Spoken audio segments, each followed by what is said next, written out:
La madrugada del 1 de agosto de 1980, en una de las urbanizaciones más exclusivas de Madrid, alguien entró en una casa sin forzar cerraduras.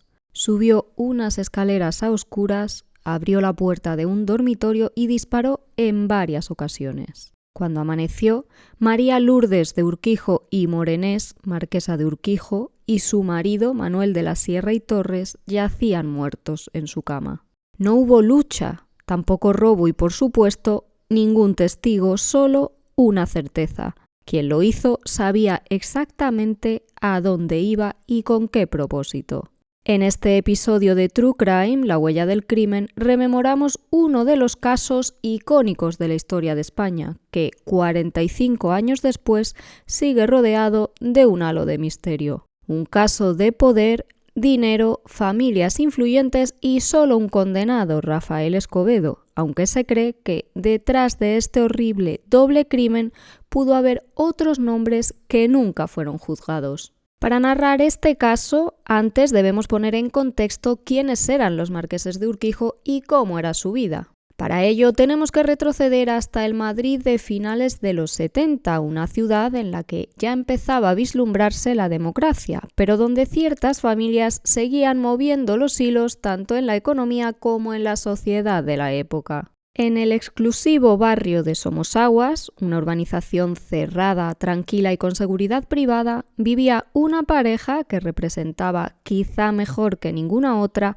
la conjunción de nobleza y poder financiero en España. Ellos eran los ya mencionados María Lourdes de Urquijo y Morenés y Manuel de la Sierra y Torres, los marqueses de Urquijo. El título nobiliario recaía sobre la mujer, Lourdes, que era la marquesa por derecho propio, la heredera de una de las familias más influyentes del país. Los que la conocían la definían como una persona discreta, religiosa, meticulosa y muy cercana a los suyos. Lourdes encontró el amor y se casó con Manuel de la Sierra y Torres, quien sería el marqués consorte. Ambos contrajeron matrimonio el 12 de diciembre de 1954. Este hombre tenía un gran bagaje a nivel internacional. Había estudiado ingeniería y derecho, pasó por varias universidades, entre ellas alguna en Estados Unidos y Latinoamérica, hasta incorporarse al Banco Urquijo, donde ocupó cargos de relevancia. Con el paso de los años, Lourdes y Manuel decidieron ampliar la familia y trajeron al mundo 2 hijos, Juan Manuel y Miriam, que también tendrán peso en la siguiente historia.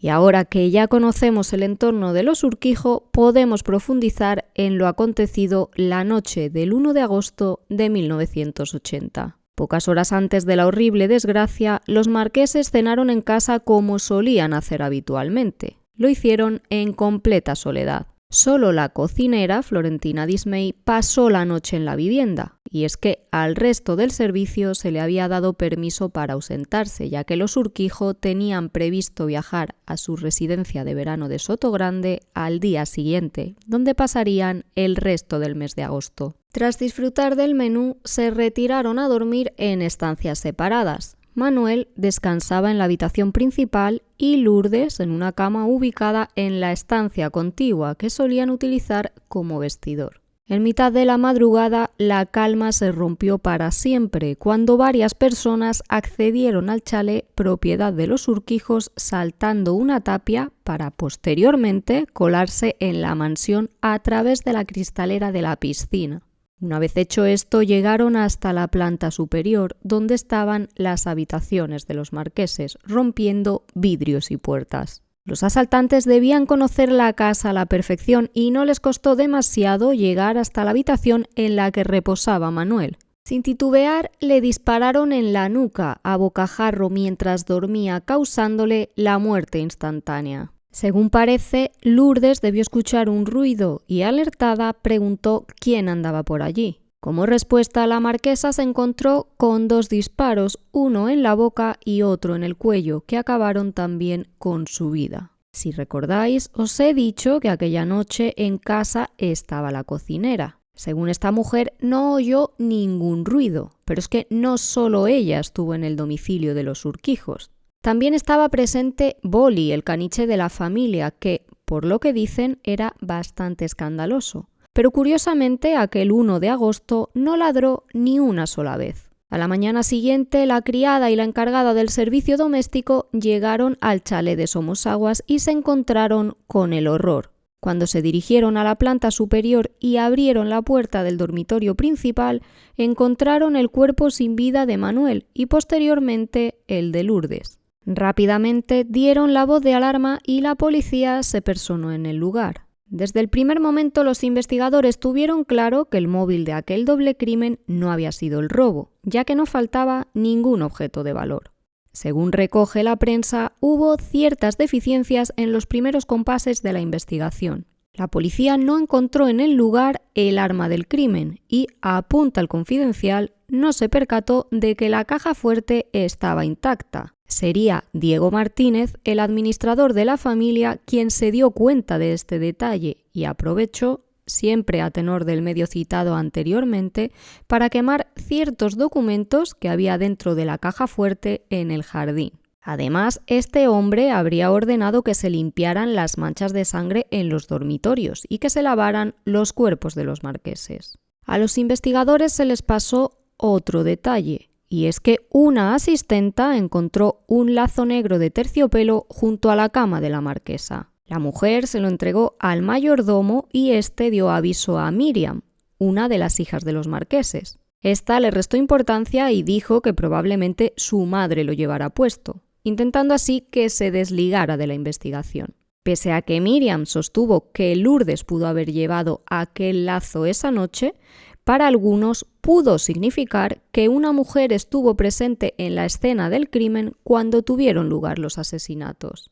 Sin embargo, hay que decir que esta es solo una interpretación, pues no pudo ser confirmada oficialmente. Y así, sin testigos ni móvil aparente, como suele ser habitual, la investigación se centró en el entorno familiar de los Urquijo. Desde el principio, como hemos dicho, a la policía le pareció evidente que quien accedió al chalet conocía el lugar a la perfección, por dónde entrar, cómo acceder a las habitaciones y, sobre todo, cómo hacerlo de manera sigilosa. Uno de los principales sospechosos fue Rafael Escobedo, más conocido como Rafi, el exmarido de Miriam, la hija de los marqueses. Ambos terminaron su relación y existían tensiones familiares tras la ruptura del matrimonio, lo que hizo que se situara en la diana. Rafael Escobedo pertenecía a una familia con ciertos recursos y posición social, aunque no al nivel de los Urquijo. Empezó a estudiar Derecho, pero no llegó a terminar la carrera, algo que, según las crónicas de la época, no gustó del todo a su entorno, que esperaba más de él.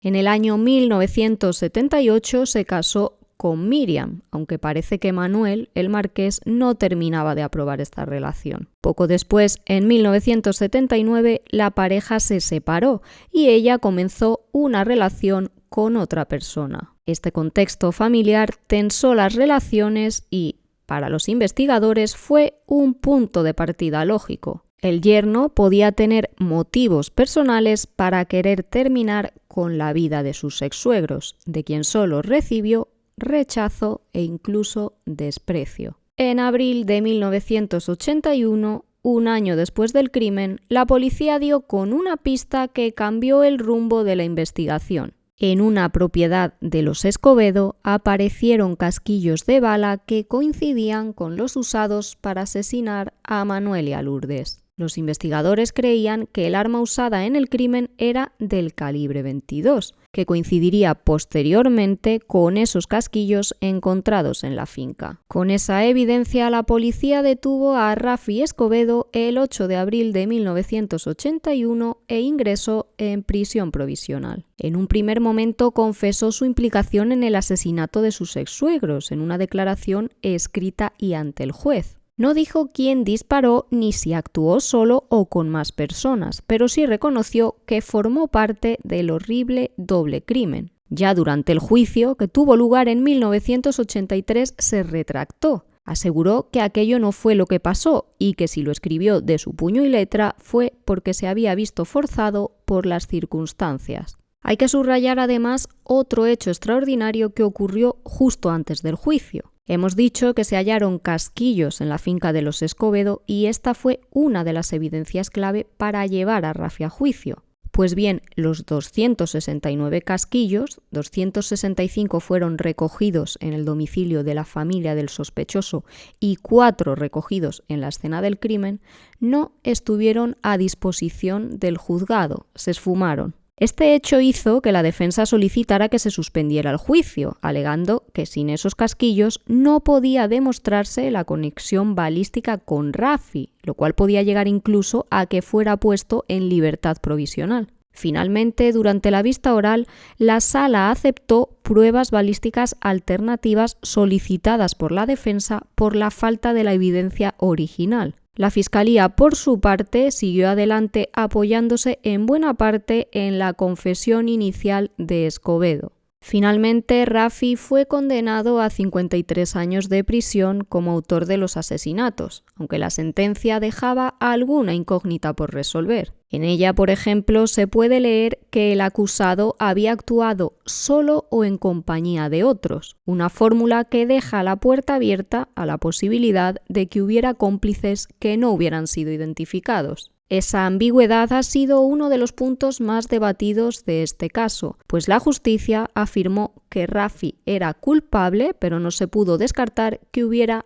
más personas involucradas. Pero si creíais que la historia acababa aquí, estáis muy equivocados. El 27 de julio de 1998, cuando llevaba unos 15 años en prisión, Rafael Escobedo apareció muerto en su celda de la prisión de El Dueso, en Cantabria. Según la versión oficial, él mismo se quitó la vida a los 33 años. Poco antes, Raffi había hablado públicamente en una entrevista y había comentado que la cárcel le había destruido. Es más, llegó a apuntar que había tenido pensamientos suicidas en una charla íntima con Jesús Quintero en televisión. Según testimonios de la época, Raffi ya había intentado quitarse la vida una semana antes. Anímicamente estaba pasando por un mal momento y no lo escondía. Sin embargo, para algunos lo de Raffi Escobedo no fue un suicidio ni muchísimo menos. El abogado Marcos García Montes apuntó años después de aquello que a este hombre lo mataron y apoyó sus palabras con los resultados de la autopsia, en la que, según él,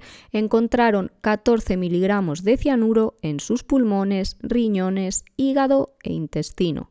El letrado sostuvo que los autores de su muerte fueron 2 sicarios, gracias a los cuales los verdaderos asesinos de los marqueses brindaron con champán. Hubo también quien dijo que el cuerpo de Raffi no tenía las marcas propias de una muerte por ahorcamiento en el cuello, ningún signo clásico de la estrangulación por suspensión, aunque, repetimos, oficialmente la causa de su fallecimiento fue suicidio. Para muchos, Raffi sabía más de lo que contaba y nunca llegó a narrar su versión completa. Para otros, nunca señaló al resto de implicados. Lo cierto es que jamás se reabrió el caso y, con la muerte de Escobedo, el único juzgado por el caso, se cerró esa carpeta para siempre. Han pasado ya 45 años, pero aún siguen surgiendo dudas. ¿Por qué no se investigaron más líneas? ¿Por qué no se buscó a más implicados si, como recoge la sentencia, no se pudo descartar que Raffi no actuara solo? ¿Por qué la investigación fue tan rápida en señalar a un único culpable? Para algunos, Escobedo fue el autor de la muerte de los Urquijo, aunque hay quien considera que no fue más que el culpable perfecto, alguien a quien señalar y así ocultar la verdad. A ojos de la justicia, el crimen de los marqueses sigue figurando como resuelto, pero en la memoria colectiva permanece como uno de esos casos a los que parece que les falta una pieza o tal vez varias.